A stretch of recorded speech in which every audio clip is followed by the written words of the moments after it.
It is a very special day. We've got Book Day on Good Morning Virginia this morning, and we've talked already with one author who told us about her life and times, and now we're going to talk with another gentleman who's working on the history of the New London Academy. Coming up in 1995, they will be celebrating their 200th year anniversary. We'll call that a bicentennial, I guess, and it looks like things are shaping up nicely for them. They've had one anniversary so far, and right now we're going to talk with Mr. James Siddons of Lynchburg, and you have researched the history and you're in the process of it.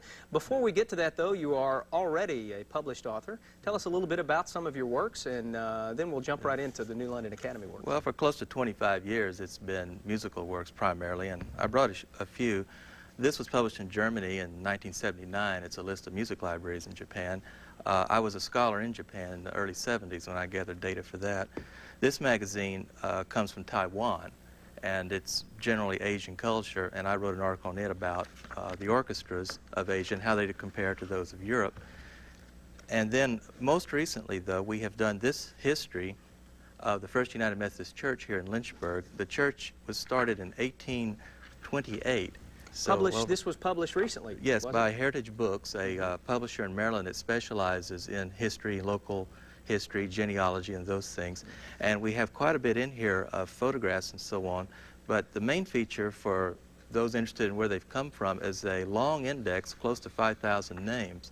And as I've shown this book to people around town over the past 3 or 4 months, the first thing they do is go to the index and see if they can find their grandmother or their childhood friend or something. And almost everybody has somebody in here. Sure. It was one of the largest churches back in the 1920s and 30s, some 600 members. Good night. And it's amazing the influence of it. And then one more, my master's degree is from the University of London in England. My teacher was a composer, Anthony Milner, and I did this book on him. It was published in 1989 by Greenwood Press, and it's got a list of his works and his biography and many things about him. To have a book published about you. So. Along the same vein, you had talked about the book on the church there with the names. New London Academy, everyone here is familiar with it. It's part of the history. What is going on for 1995, and what's so important about that year? Well, they were founded in 1795, and one of the first schools in Virginia. Of those back in those days, such as Hampton-Sydney College, a few survive, but most have gone away. So they want to have a 200-year celebration of the New London Academy, and they have commissioned me to write a history of it.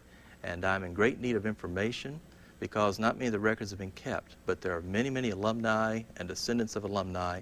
And my main request for you this morning on this program is, if anyone out there listening has something in the way of a graduation program, an old catalog or yearbook, photographs of the former buildings that used to stand on the campus, anything about the history of the schools I could use in documenting it, please bring it by the school office. We need it very badly. And that will be within the next 1990. Yes. It's 1993 now. We have to keep track of well, that. I need about a year to write the book, and we hope to have the book out in early 94.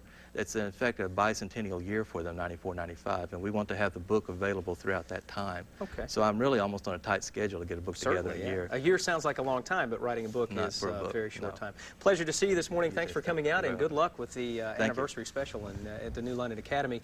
Coming up later, we'll talk with George Givens. He is a bookstore owner about some more local writers. In the meantime, stay tuned for Noreen Turin and a news update coming up next.